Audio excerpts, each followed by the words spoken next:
Talkspace is this unique telehealth provider where you can see a therapist via video chat for like 30-minute sessions, but the primary way in which patients are interacting with therapists is through asynchronous text messages. So there's all these texting therapy logs that the company is amassing. Last I checked from their investor reports, they had amassed 140 million message exchanges that they're keeping on hand.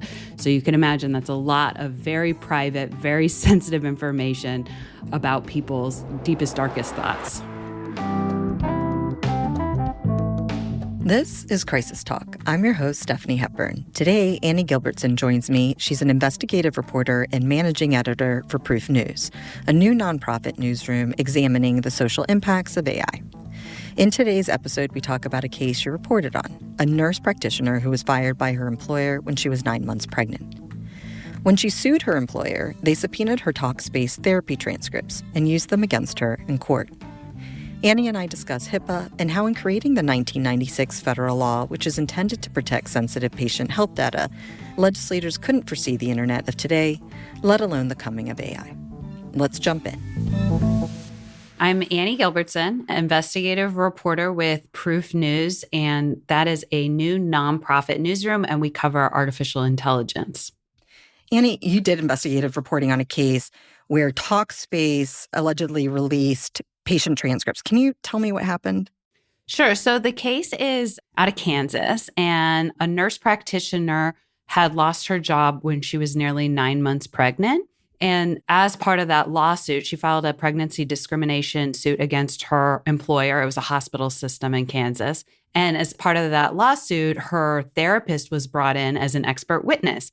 And the defense then subpoenaed all of her therapy records. So she was using therapy through Talkspace, which her employer provided. That's common way for people to receive Talkspace services is through an employer or through an insurer. And as part of the defense strategy, the employer's lawyers subpoenaed all of her Talkspace records. So that includes all of her billing information about her therapist, and her transcripts with her therapist. So the important thing to know about that is that Talkspace is this unique telehealth provider where you can see a therapist via video chat for like 30-minute sessions, but the primary way in which patients are interacting with therapists is through asynchronous text messages. So there's all these texting therapy logs that the company is amassing. And I think last I checked from their investor reports, they had amassed 140 million message exchanges that they're keeping on hand. So you can imagine that's a lot of very private, very sensitive information about people's deepest, darkest thoughts. And she was speaking with a person, right? So we'll start talking about AI soon, but she was having dialogue with an actual therapist. Did Talkspace release the transcripts themselves? Yes, Talkspace maintains that they have never released transcripts, though that they are recording and storing them. They say that under law, they have the right to keep them private, even with a subpoena. So their attorney has told me that they're not the ones that had released it, that the data would have only at that time been accessible by the patient herself. So in this case, the nurse who sued for pregnancy discrimination. So you can imagine how this would play out in other digital avenues, say my credit card information. Like you don't necessarily have to subpoena Chase to get my credit card information or Google to get my Gmail information. Like you could also just subpoena me, and I then could log into Chase and supply that to comply with a court order. So when it comes to Talkspace, one of the issues is that they are keeping all of this. So if you could just tell me a little bit about what does HIPAA cover, and then how has this case illustrated that access to all of this data and all of this information is shifting that landscape? So when I first started reporting this, I knew I needed to get a better understanding of HIPAA for exactly these reasons. Like what does the law cover and what doesn't it, and what is allowed to be shared and what isn't.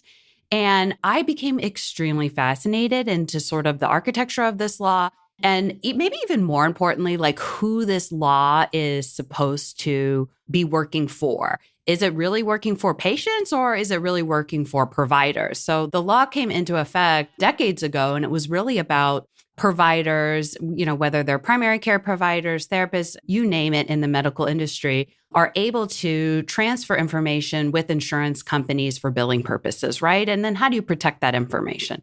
So that was kind of the use case people were thinking about when this law went into effect. So once it's anonymized, the data can be transferred and shared. And for that reason, doctors are often free to talk about individual patients, even publicly or in medical journals, as long as they don't release that personal information. It's no longer protected, and companies can do what they want with it. They can sell it, they can share it, they can publish it. There's all kinds of ways in which that data can be used. And what's interesting about that is it doesn't mean that there isn't any sort of identifiable information, right? So if somebody knows Correct. your story or what's happening in your life, there are potentially ways that this is still identifiable. And when we think about it, this is a federal law that went into effect, in 1996 or something like that, if I remember correctly. And the concept is that it protects sensitive patient health data. But we're thinking about a law that went into effect in 1996. A lot has changed. So when you think about that, what are the gaps and what are you seeing as the pitfalls as we enter the age of AI? Yeah, I think there's so much there. I mean, just especially because we're just sloughing off data constantly. Like, you've probably been to the doctor yourself, Stephanie, and had them ask, like, can I record this for my AI scribe, right? Yes. And it's certainly one thing to have them, my knee is swollen, et cetera, et cetera. Like, okay, if you want to crunch that into your machine learning tools, go ahead. But certainly therapy is at a whole other level, right? And it's hard to imagine in the 1990s, lawmakers really considering this use case and how open and available all of this data is becoming. And there's certainly advocates in the privacy space who say that we absolutely need new data reforms in this country because of artificial intelligence. And not only because our data is constantly being collected to train AI models. I think people are getting more of a feel for that now in 2026 than years prior. But everything we've ever written on the internet has been scraped and collected to train AI. Mm-hmm. And increasingly, we're seeing that models are becoming very industry specific. So you can imagine a bridge, the doctor's office, the scribe, is being trained on vast amounts of data from those health visits.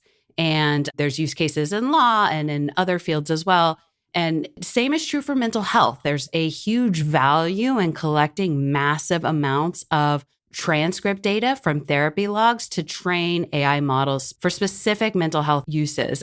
And that is exactly what Talkspace is doing here. They've talked about that in their investor calls, how they've amassed 140 million message exchanges, and they used it to build their own proprietary AI model. They just released it actually, I believe in June. It's called T, like a t-shirt, TEE. And they purport that because it's trained on mental health data, it's safer than your general chatbots that you may be accessing online that we've all read so much about in terms of, potential harms and encouraging suicide and things like that. And how this model would be, because it's built specifically for mental health, could be safer. I haven't seen any research that has tested those claims. It's just recently out. But to circle back to your question, yes, I think we're in a totally new era when it comes to data and privacy. And there are certainly a lot of conversations happening around what that should look like in terms of legislation. Well, and I think that's part of it too. So if you had gone to a therapist before and there's no record keeping where it's just really the therapist writing down their notes, that's a lot less accessible than talking through text to your therapist. That record is right there and much more accessible. So, the company mentioned that they store texts and videos and audio messages with clients. What's happening? Are people agreeing to this in order to use Talkspace? I would assume that they would have to click agree or something like that in order for Talkspace to maintain these records. Yeah, that's exactly right. I mean, with any of these services, there's a privacy policy and it is part of just terms of use. You're not going to be able to use our services unless you agree to these provisions. And for Talkspace, yes, it's laid out in their privacy policy, which is how I, as a journalist, can kind of figure out who's using data to do what, especially in terms of AI training, is because they lay it out right in their privacy policy. Of course, this has been studied over and over again, and people do not read those privacy policies. They click Right. through. I mean, guilty. Like, I definitely click through and Yeah. agree to I'm like, I need to get to the end of this service and use the product. So experts I talked to for that story said, like, this is another thing we could think about is like, could we have something that looks a little bit more like informed consent in a traditional study scenario, right? Like, so if you were like a university that was collecting data to do like some longitudinal study for people's mental health, like the consent practice would look totally different, right? Like somebody would be walking you through how it would be used and what are the potential risks. And like they would try to do informed consent. And so that's another thing experts talk to me about for that reporting. Well, and if you think about, if we go back to the actual case that began your investigation, this is somebody who was having a hard time. And when you think about these buttons that you're clicking, and this is her way to outreach a therapist, and it's provided by her employer, you're adding a whole other element there of somebody who's in distress and needs to get that service. And so basically, the approach is if you don't sign this, then you don't get access. Or you don't agree to it, you don't get access. Correct. That's exactly what the privacy policy states, is that if you don't agree to these terms, please don't use the services. And therapy is expensive and often difficult to obtain through health insurance. So increasingly, we're seeing employers and even insurance companies try to bridge the gap through offering these types of telehealth, asynchronous mental health services. But if you don't agree to sign over your data, then yeah, you wouldn't be able to use the service. And I believe, I don't have it in front of me, but I believe the rules are different in Europe. So Talkspace operates in Europe, and the EU has more strict privacy laws than the United States. And I believe that you can opt out there. Yeah, that's right. In the US, we really don't have those guardrails. And I think there's a lot of discussion that maybe the EU has gone too far in one direction. There's a lot of debate. But certainly the ability to opt out and you have access to a service that you need makes sense. Mm-hmm. Yeah. So privacy has been an ongoing issue with Talkspace. Can you tell me about the New York City teen space allegations? Talkspace is just a really gigantic company. And you may have heard them sort of doing those like one-off ads on podcasts and elsewhere where they were selling to individual people trying to build up a user base. And a few years ago, new leadership was brought in and they went really hard on trying to get these big contracts with insurers and then also employers and in some cases, school districts and cities to provide mental health services to just massive amounts of people, right? And so Teen Space was part of that initiative. And it's actually in several places around the country, New York, North Carolina, Seattle, Baltimore County. And the idea is that, teens have a lot of mental health needs and they're on their phones constantly anyway. They're digital natives, and maybe this could help kind of bridge the gap. And a few years ago, advocates raised concerns because they had found trackers on the sort of like intake form on the Teen Space site through New York City. So you can imagine coming to a homepage and you're putting in your name and information, and there are trackers for companies like Google or Amazon, and they're collecting that information and using it to develop a profile to target ads at you, right?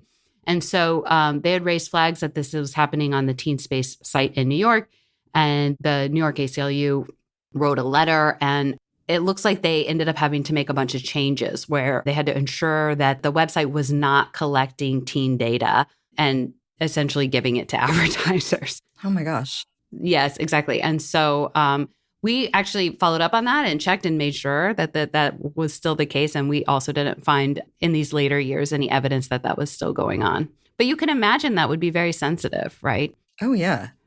And it goes back to what happens with this data. Because people, again, are in these scenarios where they are needing mental health support. And in this case, it's children. And then it seems like the companies are often collecting data to sell. And so what is that line? Should they not be collecting data at all in this world of machine learning, in this world of training AI? What does that ethically look like? I'm not sure that there's been a defined answer for that. And there are no guardrails in the United States to really protect when it comes to AI training. And certainly Talkspace is not the only company that has faced similar allegations, but it is a question that needs to be answered. And I wanted to see what your thoughts are. I mean, as a journalist, like I try not to take a that strong of a point of view in terms of policy. I mean, I think that having covered tech over the last several years and come at this first from covering like big tech like Amazon and Google and antitrust issues and now AI, certainly these companies are amassing a tremendous amount of power and pooling a tremendous amount of wealth. And that is getting built on our data.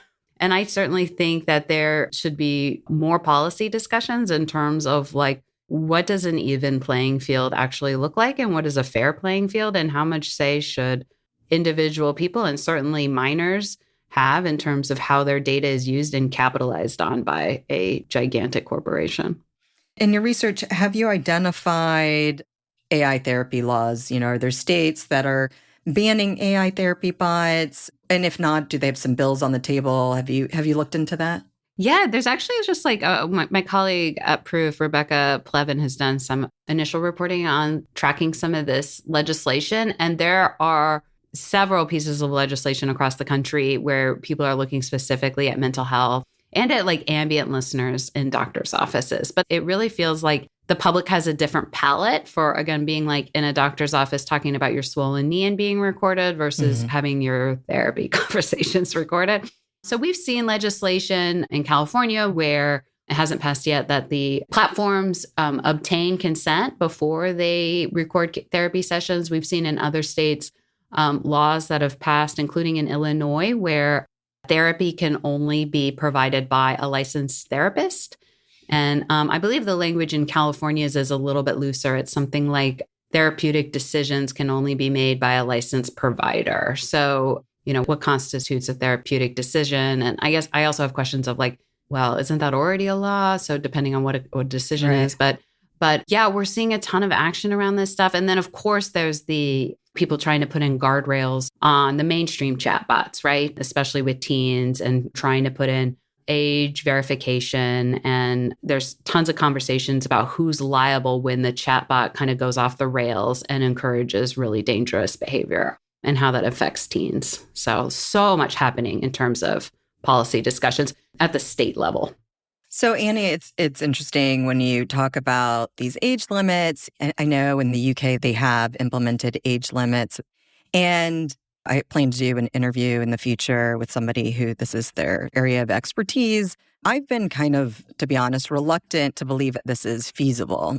But I've done a little bit of a deeper dive, and it seems like there are some ways to figure out if somebody, for example, is younger than 16. And I was listening to somebody who mentioned, well, that they've had an account for, the past 13 years or the past 16 years, that's one way, that there are some ways to verify. But I wanted to see in your research, in that debate, what are you hearing? Because look, I have 2 teenagers and they are incredibly clever at bypassing all the things that would have barriers that would get in my way. They seem to know all the workarounds. So I wanted to see with the people you've interviewed what their thoughts are about whether that's really viable. I mean, I think that there's widespread doubt how viable that is. And I think there's been even studies that show that teens can quickly bypass the age verification. Yeah, it's just like, it's such a tough nut to crack. It's like, there's also discussion about, are there ulterior motives to even getting behind some of these ideas about age verification? Like, is it a little bit of a false flag for safety when there's probably bigger reforms that are needed down the road? And also the age themselves are valuable, right? So like if you're tuning a model, in the future, there's a lot of discussion that as we engage with these models, they could be serving us ads and all kinds of things to influence our consumer behavior. And age is a valuable data point for that too.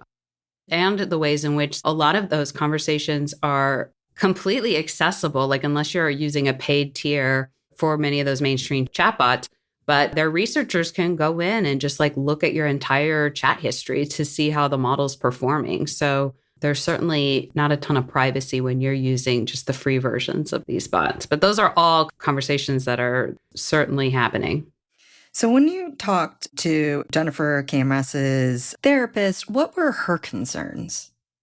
Well, first, she asked not to be named just because she was worried about harm to her reputation given the exposure that her client faced. And she had agreed to testify on her patient's behalf for her pregnancy discrimination case. So she had agreed to be involved. And she was also subpoenaed. And I read through the deposition, and it was like a whole day of questioning. And she just said, I just was shocked at the amount of information that they had at their fingertips. And other experts I talked to who are in the therapy space also took issue with that. They said, look, the amount of records I keep as a practitioner, like as a therapist, is just the sort of progress note, right? And that may be like a few sentences, like we worked on coping skills and I employed this technique for motivation for the future. Like I'm making this up. I don't know the lingo, but it can be very vague.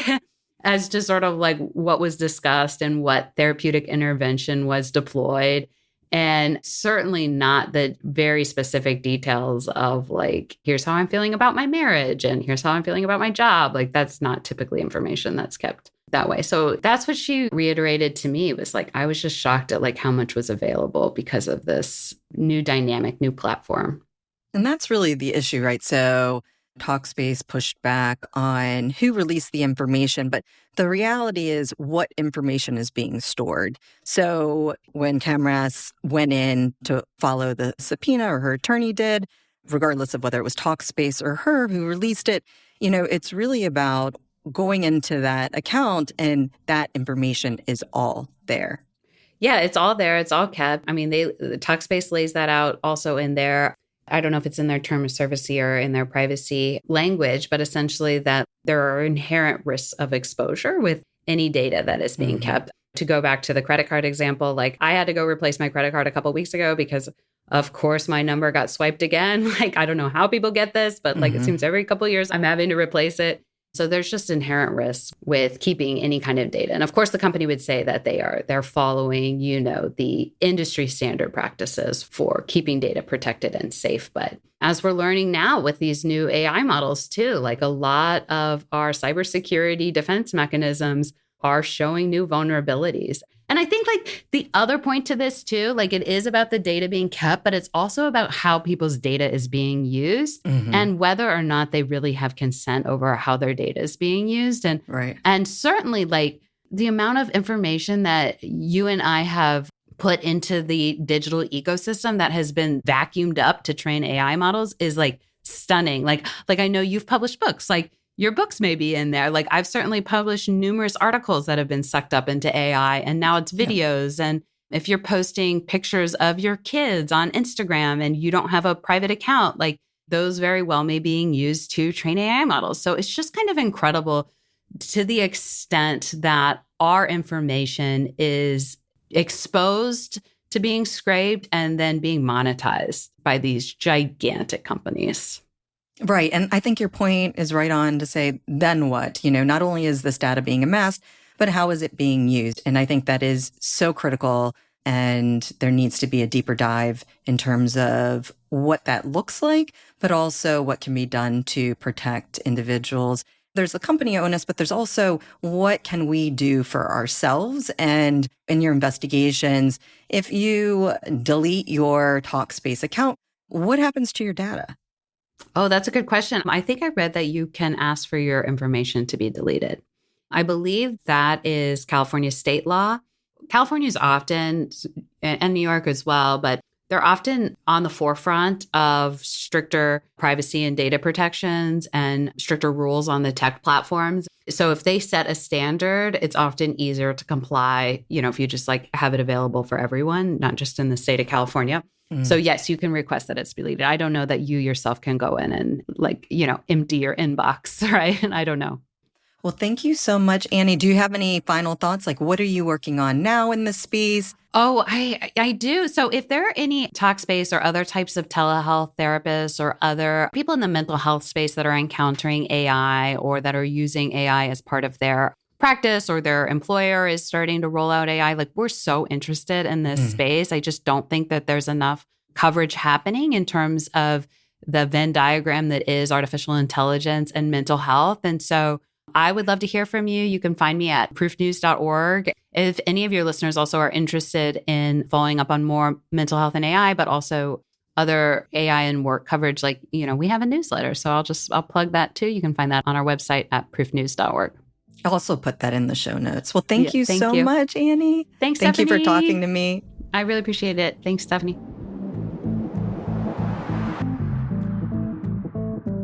That was Annie Gilbertson. She's an investigative reporter and managing editor for Proof News, a nonprofit newsroom examining the social impacts of AI.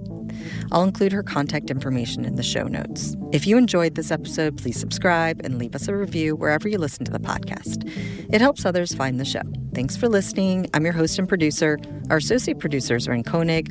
Audio engineering by Chris Mann. Music is Vinyl Couch by Blue Dot Sessions.